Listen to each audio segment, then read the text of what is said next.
और 1965 का भारत पाकिस्तान युद्ध हो या 2025 का ऑपरेशन सिंदूर, भारतीय वायुसेना के हर स्पेशल मिशन में शामिल रहने वाला MiG-20 लड़ाकू विमान अब रिटायर होने जा रहा है।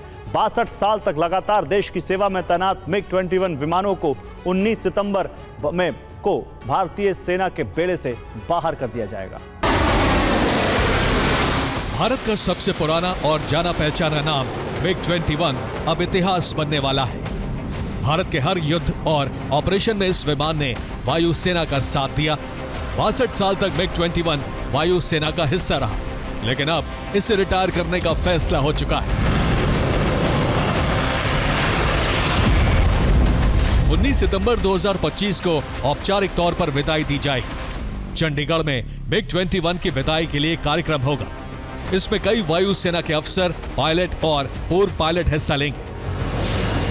MiG-21 सोवियत यूनियन से खरीदा गया लड़ाकू विमान है। बाद में हिंदुस्तान एरोनॉटिक्स लिमिटेड ने यह विमान भारत में ही बनाए थे। यह भारत का पहला सुपरसोनिक जेट था, यानी यह आवाज की गति से तेज उड़ सकता है। MiG-21 भारतीय वायुसेना के बेड़े में 1963 में शामिल हुआ था। 1965 में पाकिस्तान के खिलाफ युद्ध, 1971 की पाकिस्तान से जंग, 1999 का कारगिल युद्ध और हाल ही में 2019 की बालाकोट एयर स्ट्राइक और ऑपरेशन सिंदूर में भी शामिल रहा। हालांकि कई हादसों की वजह से इसे फ्लाइंग कॉफिन भी कहा जाने लगा था। फाइटर जेट की आखिरी 2 स्क्वाड्रन राजस्थान के बीकानेर में नाल एयरबेस पर तैनात है। इन्हें नंबर 3 स्क्वाड्रन कोबरा और नंबर 23 स्क्वाड्रन पैंथर्स के नाम से जाना जाता है।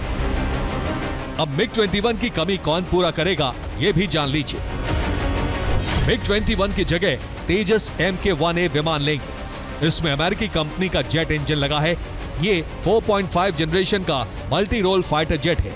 भारतीय वायुसेना ने अपनी फ्लीट के लिए 83 LCA Mark 1A लड़ाकू विमानों को ऑर्डर दिया है। मार्च 2026 तक पहले 12 तेजस Mark 1A विमान वायुसेना को सौंप दिए जाएंगे, जबकि बाकी 61 तेजस विमान 2030 तक डिलीवर किए जाने की उम्मीद है। Bureau report, TV9, Bharatvarsh.